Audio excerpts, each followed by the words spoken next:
When we're trying to figure out the general shape of the cotangent function, we're going to use a very similar analysis. We do know that cotangent is cosine over sine. We do want to keep track of where cosine and sine are both 0.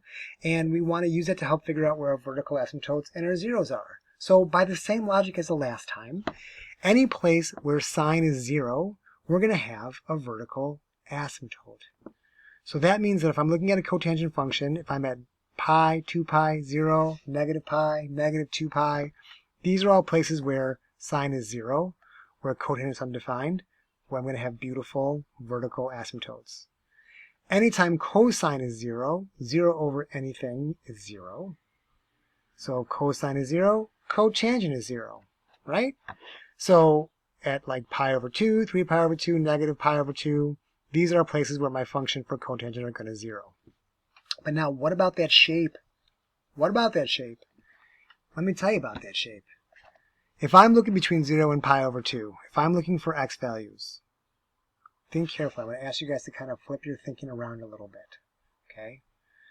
If we're looking between 0 and pi over 2, if my angle measures between 0 and pi over 2, we are in this beautiful quadrant where all the angle measures are between 0 and pi over 2. Here's the angle measurement between 0 and pi over 2. What happens as I get closer and closer to 0? Here's an angle measurement that's closer to 0. Now I can't draw this forever, but you can imagine as I get closer to 0, what happens? This sine value is getting really small, and this cosine value is getting very close to 1. So this is getting close to 0, this is getting close to 1, so this is getting closer and closer to 1, this is getting closer and closer to 0. Both things are positive. So overall, as x gets closer to 0, this gets closer to positive infinity. As I approach 0 and get closer and closer and closer to 0, my graph's going to get closer and closer and closer to positive infinity. It's always positive in the first quadrant.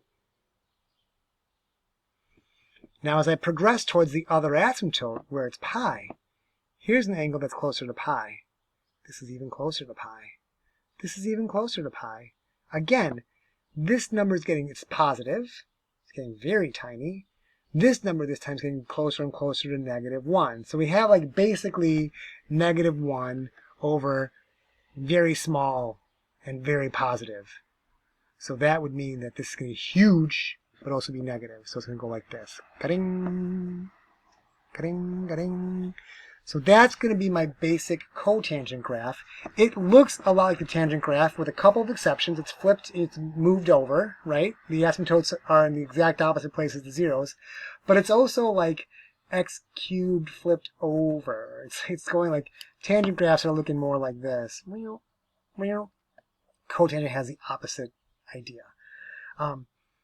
So at the end of the day, what I want you guys to know about cotangent are asymptotes at multiples of pi, zeros at the halfway points, and then this is the general shape, like that negative x cubed reflected type shape is what you have to know. So now we're going to look at a modified version with a phase shift maybe, or, you know, we'll change the period, but you're going to see it's very, like, know the basic shape and apply it, and it's no problem.